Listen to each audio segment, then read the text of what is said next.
News Hub, born to fight for right. नमस्कार, news hub में आप सभी का स्वागत है। मैं नजर आजमी। चलिए नजर डालते हैं आज की खबरों पे। यूएस मिलिट्री प्लेन से इंडियन इलीगल इमिग्रेंट्स को डिपोर्ट करके इंडिया में हुआ लैंड। एक यूएस मिलिट्री प्लेन जो इलीगल इंडियन इमिग्रेंट्स को लेकर जा रहा था, अमृतसर पंजाब में लैंड हुआ। ये डिपोर्टेशन प्रेसिडेंट डोनाल्ड ट्रंप के इमिग्रेशन एजेंडा का एक हिस्सा है। लोकल मीडिया रिपोर्ट्स के मुताबिक फ्लाइट 205 या 104 लोगों को वापस लाई, जो ज्यादातर पंजाब और गुजरात से हैं। ट्रम्प एडमिनिस्ट्रेशन मिलिट्री का यूज इमिग्रेशन पॉलिसीज एनफोर्स करने के लिए कर रहा है, जिसमें मिलिट्री एयरक्राफ्ट से डिपोर्टेशन और मिलिट्री बेस पर माइग्रेंट्स को रखना शामिल है। पहली बार यूएस ने इंडियन इमिग्रेंट्स के डिपोर्टेशन के लिए मिलिट्री प्लेन का यूज किया है और ये सबसे दूर का मिलिट्री डिपोर्टेशन फ्लाइट माना जा रहा है। पहले ही रिपोर्ट किया गया था कि C-17 एयरक्राफ्ट इंडिया के लिए रवाना हो चुका है, लेकिन पब्लिक फ्लाइट ट्रैकर्स पर इसका कोई रिकॉर्ड नहीं था। लोकल न्यूज चैनल्स ने अमृतसर एयरपोर्ट पर इस प्लेन का लैंड होते दिखाया। इंडिया और यूएस के बीच इलीगल माइग्रेशन एक बड़ा मुद्दा बना हुआ है। ट्रंप और Indian prime minister Narendra Modi की अगले हफ्ते वॉशिंगटन में मिलने की संभावना है, जिसमें ये मुद्दा भी उठाया जा सकता है। US secretary of state Marco Rubio ने भी इंडियन फॉरेन मिनिस्ट्री जयशंकर से भी पिछले महीने मुलाकात करके इर्रेगुलर माइग्रेशन को लेकर यूएस इंडियन सहयोग पर जोर दिया। न्यू दिल्ली ने कहा कि वो इलीगल इमिग्रेंट्स को तब तक वापस लेने के लिए तैयार है जब तक उनका वेरिफिकेशन पूरा ना हो जाए। यूएस अब इंडिया का सबसे बड़ा ट्रेडिंग पार्टनर है और दोनों देश चाइना को काउंटर करने के लिए अपनी स्ट्रैटेजिक पार्टनरशिप बदल रहे हैं। साथ ही इंडिया स्किल्ड वर्कर्स वीजास को लेकर यूएस से ज्यादा सहूलियत की उम्मीद रखता है। पेंटागन के मुताबिक 5000 माइग्रेंट्स को यूएस अथॉरिटीज वापस भेजने वाले हैं। एक रिपोर्ट के मुताबिक ग्वाटेमाला भेजे गए एक माइग्रेंट फ्लाइट पर कम से कम $4,675 का खर्चा आया था। महाकुंभ 2025 का शुभ आरंभ। प्रधानमंत्री नरेंद्र मोदी ने त्रिवेणी संगम में किया स्नान। प्रधानमंत्री नरेंद्र मोदी ने महाकुंभ 2025 के दौरान प्रयागराज के त्रिवेणी संगम में पवित्र स्नान किया। रुद्राक्ष माला लेकर मंत्रों का जाप करते हुए उन्होंने मां गंगा की पूजा की।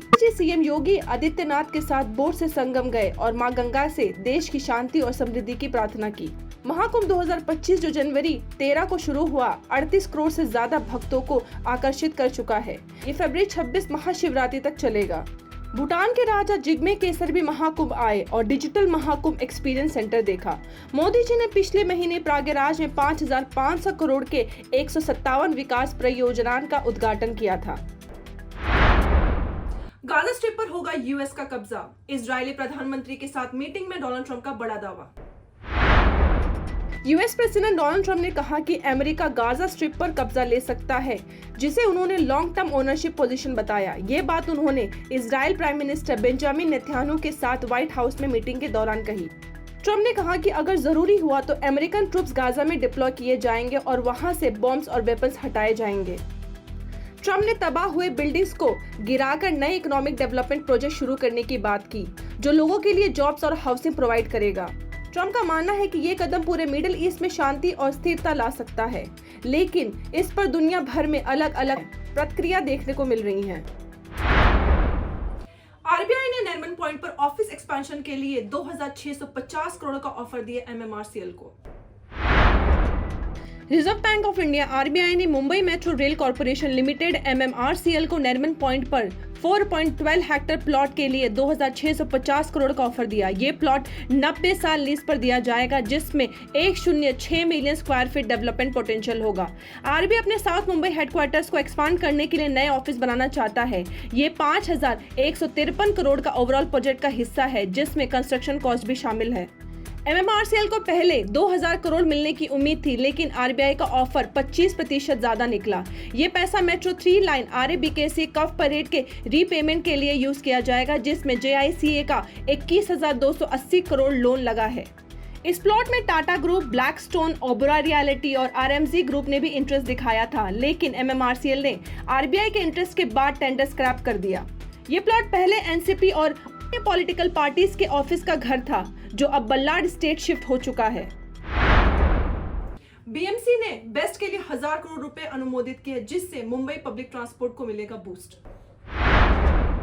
बीएमसी ने बेस्ट को 1000 करोड़ का बजट अलॉट किया है, जो मुंबई की पब्लिक ट्रांसपोर्ट को मॉडर्नाइज करने और फाइनेंशियल क्राइसिस से निकालने के लिए दिया गया है। बेस्ट जो 3000 बसेस चलाकर लाखों सवारों को सर्विस देती है, इस फंड से न्यू बसेस प्रोक्योर करेगा, इंफ्रास्ट्रक्चर प्रोवाइड करेगा और लोन्स रिपे करेगा। बीएमसी 128 करोड़ का कंट्रीब्यूशन भी देगी। 2000 इलेक्ट्रिक बसेस प्रोक्योर करने के स्टेट गवर्नमेंट प्रोजेक्ट में 50 फाइनेंस कमीशन ने भी बेस्ट के लिए 9,992 करोड़ सैंक्शन किए हैं। बीएमसी स्कूल्स के लिए क्लास 1 से 10 तक के स्टूडेंट्स को फ्री बस ट्रैवल की सुविधा भी देगी ताकि उनका स्कूल जाना और आसान हो सके। कोल्हापुर में प्रसाद खीर खाने से 250 से ज्यादा लोग हुए बीमार, जिसमें से 50 लोगों को हॉस्पिटल भर्ती करना पड़ा। के कोल्हापुर में 250 से ज्यादा लोग प्रसाद खीर खाने के बाद बीमार हो गए। 50 लोगों को फूड पॉइजनिंग के शक के चलते हॉस्पिटल में भर्ती करना पड़ा। अथॉरिटीज अब इस मामले की जांच कर रही है और इफेक्टेड लोगों के इलाज हो रहे हैं। क्या आप जानते हैं कि मुंबई के म्युनिसिपल कॉर्पोरेशन का बजट 50 देशों के जीडीपी से भी अधिक है? जानते हैं इस साल के बजट के बारे में।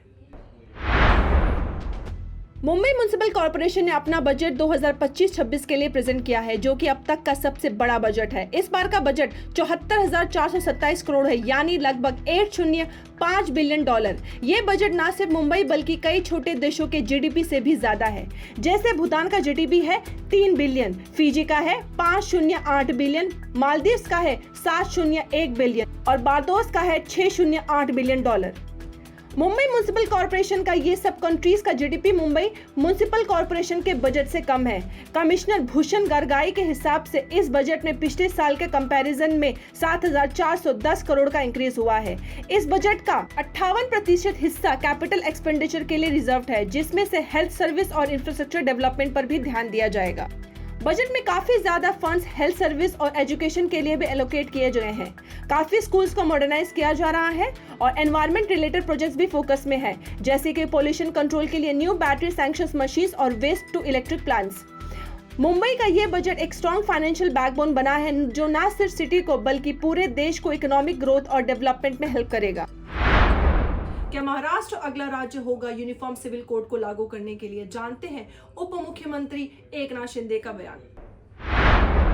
महाराष्ट्र के deputy chief minister Eknath Shinde ने कहा कि स्टेट में यूनिफॉर्म सिविल कोड को इम्प्लीमेंट करने का फैसला चीफ मिनिस्टर देवेंद्र फडणवीस और deputy chief minister Ajit Pawar के साथ चर्चा करने के बाद लिया जाएगा।